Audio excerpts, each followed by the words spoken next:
The conclave to elect the next pope opens in just a few hours. And a new CBS News poll out tonight indicates most American Catholics would like to see another Francis. More than three-quarters told us they approve of the direction in which he led the church. We sampled opinions here in Rome as well. This is the Piazza del Popolo, or People's Square, where espresso supercharges the Italian national sport, conversation. The talk this week is about who will lead the world's 1.4 billion Catholics. There are nuances to any religious discussion, but the 133 cardinals at this conclave will either continue the direction set by Francis, reemphasize traditional doctrine, or find some place in between. This last pope is a tough act to follow. According to a CBS News poll just released, more than 60% of U.S. Catholics believe the next pope should continue the teachings of Pope Francis or use more progressive ones. The cardinals will gather inside the Sistine Chapel, where they will take an oath of secrecy before they hold their first ballot. A two-thirds vote is needed to select a new pope. If that threshold is not met, the cardinals continue with a second round of voting the following morning. And so it goes. In this modern age of communication, the cardinals will rely on a smoke signal to tell the world whether there's a new pope. Black for no, white for yes. Well, it's really anybody's guess, isn't it? Right. Yeah. We spoke to Father Sam Sawyer, a journalist, and Father Anthony Lasvardi, who teaches theology here. They're longtime friends from the U.S. with different views. Tell me your philosophical disposition, if you will. Left, center, right, middle, where? I would say I'm fairly traditional. If you start to align yourself with a camp or something like that, it makes it harder to see things objectively. How would you describe your priority as a Catholic? How can we make what the church is offering a little more attractive, a little more credible, a little more understandable? What are you hoping will happen? What are you hoping to see? Who are you hoping to see? Certainly, I want to see an emphasis on the fundamentals. I think the big challenge for us today in the society that we're in is forming Christians. Because in previous centuries, the previous millennium, we could kind of rely on the culture to form Christians for us.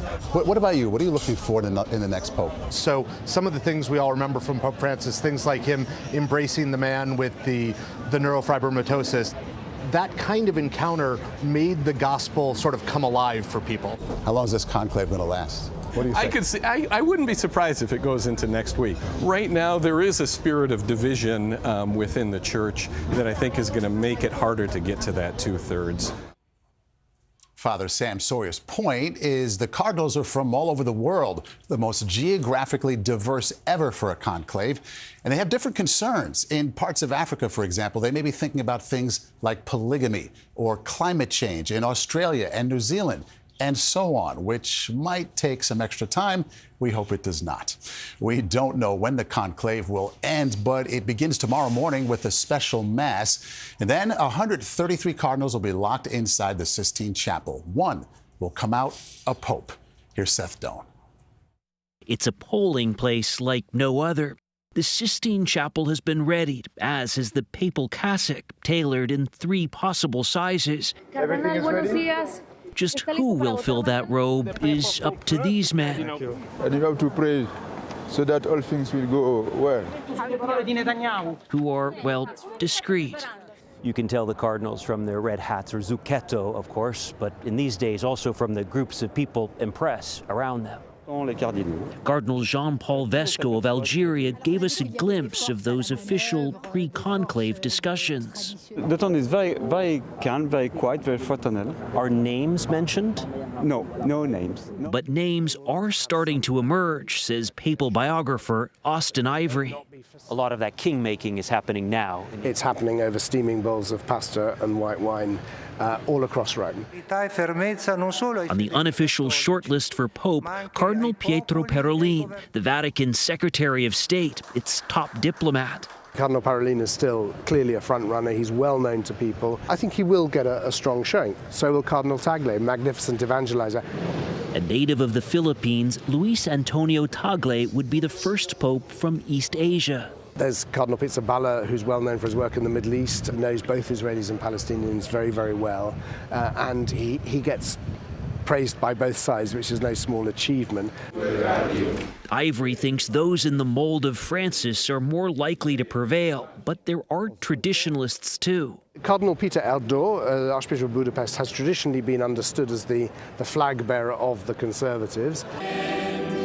And there could be a surprise. I think you should probably get ready to have the first American Pope, though, because American Pope? I'm hearing that Cardinal Prevost, Chicago-born, traditionally people have said you can't elect an American because you can't have a superpower under Pope. So we just don't know. Now, in that latest CBS News poll, about a third, 31% of Catholics in the U.S. said they would like the next pope to come from the U.S. And it's worth noting that Francis was not widely considered a frontrunner before he was elected pope. I think he nailed it at the end there. We just don't know. We don't know. Seth Doane, thanks so much. And CBS News will bring you live coverage of the opening of the conclave tomorrow morning. Our coverage begins at 10:30 Eastern, 7:30 in the West.